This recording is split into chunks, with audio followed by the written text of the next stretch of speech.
김경수를 중심으로 해서 윤석열 대통령이 한동훈도 싫고 이재명도 싫기 때문에 친문을 중심으로 대권을 구상을 할 것이다 라고 하는데 이건 지나친 시나리오고 이건 너무 음모론적이에요. 제가 볼 때 이분들의 분노는 그렇게 거기까지 가지는 않는 것 같아요. 그러니까 이분들은 어떻게 보면 굉장히 단순한 분들이거든요. 우리 편이냐 아니냐는 거예요. 그렇죠.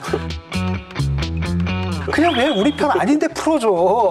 너 그다음에 나오는 게 이제 좌파니 민주당이니 네. 이렇게 나오는 거거든요. 그러니까 민주당에서 말하는 수박 논하고 크게 다르지 않은 그런 반응인 것 같고 그다음에 좀 전에 말씀하신 그 부분은 좀 그다음에 그것보다는 좀 더 뭐랄까 조금 더 복잡한 분들의 얘기죠. 그러고 있는 것 같아요. 아니, 윤석열 대통령이 좌파다라는 주장은 계속 있어왔죠. 윤석열 대통령이 사실은 문재인 대통령의 충신이라고 증언한 분이 김건희 여사고 그거를 기억하시는 분들이 매번 이런 박영선 양전철 건이나 이럴 때 이런 주장을 단계하세요. 그런데 지금 시점에서는 제가 봤을 때 뭐 한동훈 대표도 이런 거 하나하나 가지고 기세에 올릴 때가 아닌 게 대한민국 대통령 그래도 인사권과 그리고 시행령 정치를 통해 가지고 내가 하고 싶은 걸 조금이라도 할 수 있는 방법이 있습니다.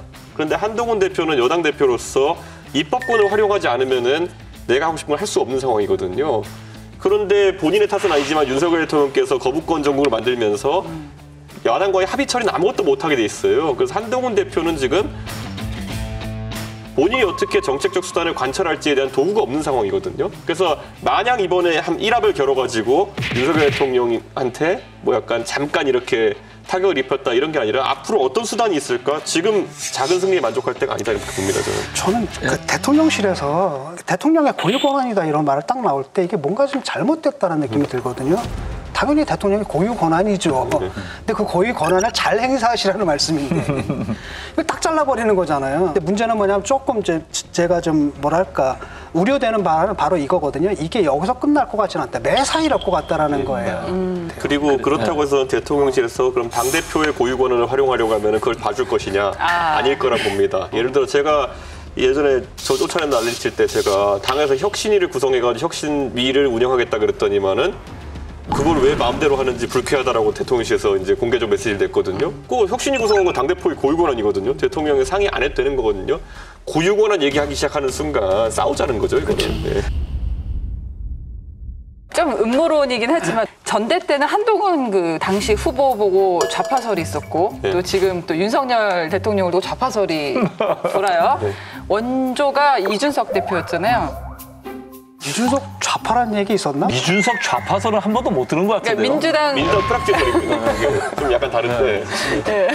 그러니까 뭐 논리가 그러니까 그냥 형성이 안 된 논리인데 뭐 이런 거예요. 이준석이 민주당 프락치인 이유는 노원에서 이재명에게 잘 보여가지고 공천받아서 국회의원 한번 해보려고 한다. 뭐 이런 건데 믿어요, 이분들은. 믿어요, 이분들은. 그러니까 말이 안 되는 거잖아요. 근데 이게 그러니까 좌파라는 용어 자체가 우리 편 아님의 용어이기 때문에. 수박이라는 얘기. 그래서 수박도 참 근본 없는 용어인 것처럼 이 민주당 프락지설 이런 거 자체가. 근데 정작 민주당에 있는 분들 만나보면은 어때요? 대선과 지선을 제역할 때문에 저에 대해서 굉장히 불편하게 생각하시는 분들이 많고 이런데. 저도 그렇습니다.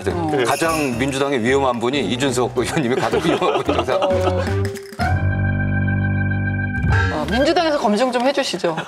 아니야, 검증에 좀 또 난리나 봐라. 받아주실 겁니까? 아니, 민주당이 오신다면야 뭐 저는 쌍수를 들어 환영하죠. 이거 또 뜬다 이렇게. 쌍수를 들어 환영한다.